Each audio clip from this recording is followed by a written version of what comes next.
Hello Aquarius, great to have you here. My name is Shauna. Today's reading is a general love forecast for November 2025. As always, take the messages that resonate and release anything that doesn't. Don't forget to like and subscribe to stay connected with upcoming readings. Let's see what's headed your way, Aquarius. First of all, I feel like there are going to be a lot of changes happening for you guys for this year in general. And so what you want your life to look like come the end of the year is setting you up professionally as well. Some major decisions that need to be made in terms of your professional outlook, in terms of which direction you want to head into professionally. And as well, how you want other people to see you and how you want other people to perceive you in the professional front. So I feel like it's a month that is loaded with work, finance, career, professional energy. And I just did the reading for Capricorn, and it just seems to me like, they're busy, but they're consistently working towards, professional goals. Whereas for you, you're trying to design what you want your professional life to look like. And along with that, it can indicate, like having to go back to the drawing board and trying to figure out, how do people see us? Are we perceived the way that we want to be perceived? Are there other things that we can do to either toughen up or soften up our energy? And usually with you guys, it's more like softening your energy. And are there other things that we need to focus our attention on? So I feel like how other people see you, how you interact with other people, it's really important for you. And that's what the bulk of this reading is going to be about, how to reinvent your image and how to get yourself to the point where you start to feel, like comfortable in your own skin. Okay? So let's go into this reading. So these are going to be your prediction cards, and this is going to serve as your spiritual advice, okay? Let me just talk a little bit about what's coming in here. This is your energy. So we have here the Queen of Swords, okay? And you can be male or female watching this. This is somebody who's a little bit like, I want to say jaded with life, okay? I feel like there were a lot of harsh words thrown your way. And I'm also sensing like it really forced you to toughen up, to build up this wall, to build up this exterior, to not let people's words, not let their opinion, not let their energies affect you or infect your energy. So I feel like you've had to toughen up and you've had to like say some pretty harsh words that are reminiscent of the truth. It's based on the truth, but it had to be delivered in a very clear, succinct way, stronger, wiser, and smarter. And you're also very, very good at learning to say no to people, learning to conserve your energy and not be around people who are problematic, who are false, who say a lot of things, but they don't mean what they say. So your energy is a lot more clear, succinct, and it's like, I know where I stand. I know what I want from people, and I'm not going to be, shaken from this throne. It's linked up here with the Seven of Wands, and this is a card about opposition, okay? It's about fighting for our truth, fighting for the things that we believe in, and really being on the forefront to know that with this fight, we're going to lose some things. We're going to be put in a tenuous situation. We might get hurt in the process, but you're willing to believe in what you're fighting for, and that's why you're still involved in it. So I feel like this is more about, what are you willing to fight for? What are you willing to, put on the, it's like, what are you willing to wager? What are you willing to part with if you don't win this? So I feel like there's a lot at stake, and you're at a point where you're contemplating, is it really worth it anymore? Is this conflict, is this battle for my greater good? And am I going to lose out a lot of resources, a lot of myself as a result of, continuing to fight this? So like, what are you willing to put on the line? What are you willing to wager? What are you willing to risk? So you're going through this serious assessment, like reassessment. Is it okay for me to put down the sword and stop fighting? Will the other person attack me if I'm defenseless? Or can I, just bear with it another day because they seem like they're coming at me? So I feel like you're looking at the world through like a lens of opposition. It's me against them. And there isn't a compromise that can be had with this, okay? So you're kind of like at a stalemate, constantly thinking that people are going to attack you, are going to be in opposition to you. So the major theme here, I feel, is being defensive when you might not need to be, when the situation might not call for it, okay? And thinking that, don't carry this energy with you. Learn to soften up, learn to open up, learn to trust people a little bit more. And not every interaction needs to be conflictual. It only needs to be that way if we're constantly trying to, one up the other person, or if we're constantly trying to prove how smart we are, how eloquent we are, how well spoken we are. So not everything has to be conflictual. So I feel like you're going to come into this month realizing this, and as a result of it, you're going to put your sword down, you're going to start fighting, you're going to start working and collaborating more with other people, okay? The second cluster here, we have the Death card, and this is a major transition. Things that are beyond our control, things that we don't really have any stake in anymore. So you're going to be making a major, major transition, a major shift here, walking away, moving away from a situation that made you very defensive, that made you constantly have your guard up, and even, I want to say, trust issues for many of you guys in relationship, trust issues from past relationship partner that really clouded your judgment, that made you constantly weary and suspicious of your current partner. You're going to be shifting away from all of these negative self-talk into a space here of higher wisdom, okay? The Death card and the Hermit are both major arcana cards, and they usually denote some big changes happening within you. Change in consciousness is indicated with the Hermit, and the Hermit is kind of like your spirit guides, trying to guide you to a better space where you don't have to constantly doubt other people's actions, where you don't have to be on the defense and waiting for the other shoe to drop because you have trust issues. So I feel like it's really reorienting you and to make you a little bit more grounded, a little bit happier, because now you're going to be operating from this space of higher consciousness, and you're not going to be constantly in, survival mode or constantly on the defense, waiting for the other person to mess up. For those of you who are in a supervisory or in a managerial position, I feel like there is an elevation, okay? This is like, we're no longer working in the battlefields. We're elevating our stance, and we're going to be on top of the hill dictating and directing how other people in the trenches are going to operate. So I feel like there's a huge, huge, huge uptick when it comes to your professional status or your professional standing. You might get some promotions for many of you, or for others, it's like you're shifting into a very prestigious position where you're kind of like the general that leads other people, that tells other people what to do, that tells other people where to go, rather than having to get in there and get your hands dirty.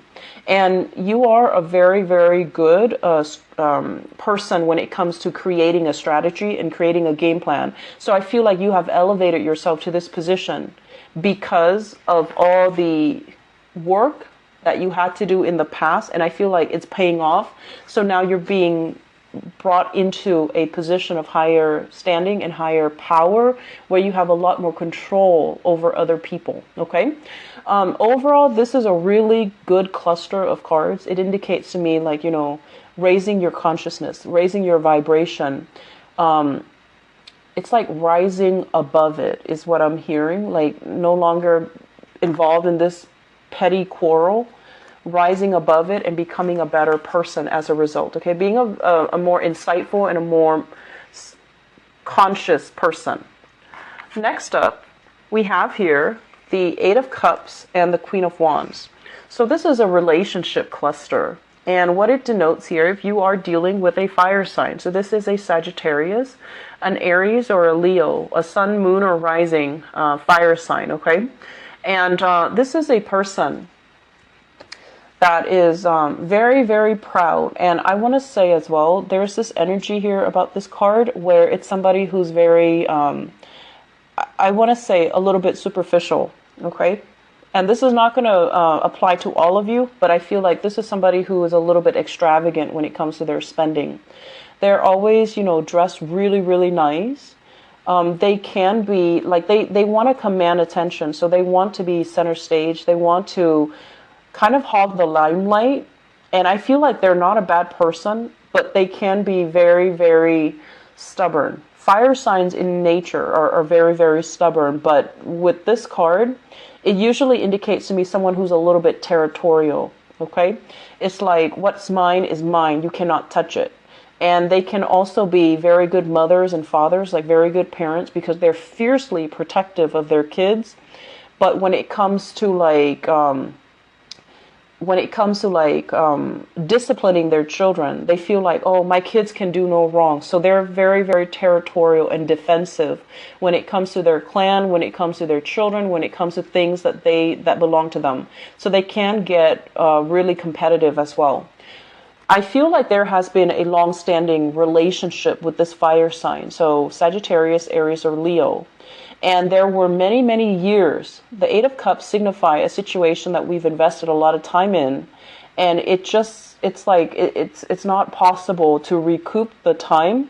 It's not possible to fix things. So you don't have a choice but to emotionally kind of walk away from this person. I'm also feeling as well, some of you are in a relationship here with a fire sign. You're not physically away from them, but emotionally you have checked out. And I'm also sensing that their energy is very strong and very combative. And you feel like you might not have the right weapons to defend yourself against them. So rather than telling them, oh, I'm done with you, I don't want to be in this relationship anymore, I'm sensing some of you are a little bit afraid to kind of walk out on them.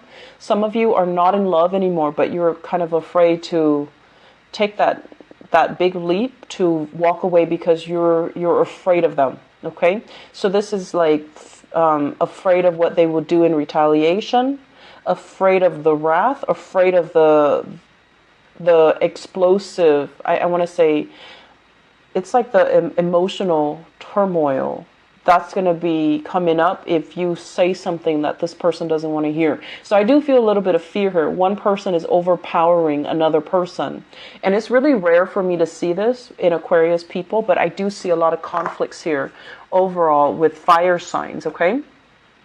For others of you, I'm sensing like this could also be in a work situation where you're seeing somebody, suffering. You're seeing somebody feeling very dejected, not being able to get what they want out of life and having to, go from one place to the next. So you might be dealing with people who have very little resources. You might be in a position where you're trying to decide, where do I siphon the resources to? Who do I help first? Trying to triage, trying to take charge of a situation. And I feel like you're in a position where you have a lot of power and you have a lot of influence. And you're trying to do the right thing, okay? But, you do have a soft spot. You do, Aquarius. And you are easily taken in by somebody who's showing a lot of distress, who's showing a lot of discomfort, who's showing a lot of, who's starting to show a lot of emotional turmoil. So I feel like you can be easily swayed when you're dealing with people who have very little. So I feel like you're trying to, in some capacity, in a work front, appease other people, okay, while maintaining kind of like that professional distance. And it's becoming very, very difficult. And so that would explain why at the beginning of the spread you show up here as the Queen of Swords, where you're just trying to go through the day, but then towards the middle of the month you start to soften up your energy. You start to be a lot more people oriented. You start to be a lot more helpful, and you start to kind of like take charge of a situation because you want things to go a specific way. So there's definitely a shift in your energy where you're a lot more, I want to say, sympathetic, okay? If at the beginning it's all like me versus them, I feel like there's a lot more collaboration coming through. Next up, we have here the Prince of Pentacles. So this is an earth sign, Taurus, Virgo, or a Capricorn, Sun, Moon, or Rising. This is somebody who is really, really, really, really, really slow to act, okay? And I feel like for some of you, this can be like their moon sign. or they embody this energy and they don't even have to be an earth sign. But here's the characteristic of this person. This is somebody who is, they're not like extravagant when it comes to their spending, okay? They're not extravagant when it comes to, the places that they eat, the car that they drive, the clothes that they wear, the house that they live in. They're very practical. They're very resourceful. And for many of you, this is a really handsome person that you're dealing with. So I feel like for some of you, this is a relationship partner where they care about you, they like you, but unless their life is sorted out, unless their life is going well, unless their life is smooth, they're not going to be able to offer anything solid and concrete with you. So it's linked up here with the Four of Wands, and the Four of Wands is almost like two people sharing space together, taking the relationship to the next level, wanting to, build a relationship up, moving into the same house, having children, getting married, all of these nice things. And so I feel like you're trying to decide, why is this other person dragging their feet? Why aren't they proposing? We've been together for so long. Why aren't they making a move? And I feel like they want all of these things, but they're looking at the resources at their disposal and they're feeling as if they're not wealthy enough, or they can't really afford to give you the lifestyle that you deserve or the lifestyle that you want. So you have a partner here, and you need to understand where they're coming from, how much they're making, and whether or not having this opulent lifestyle is going to be appropriate for the both of you.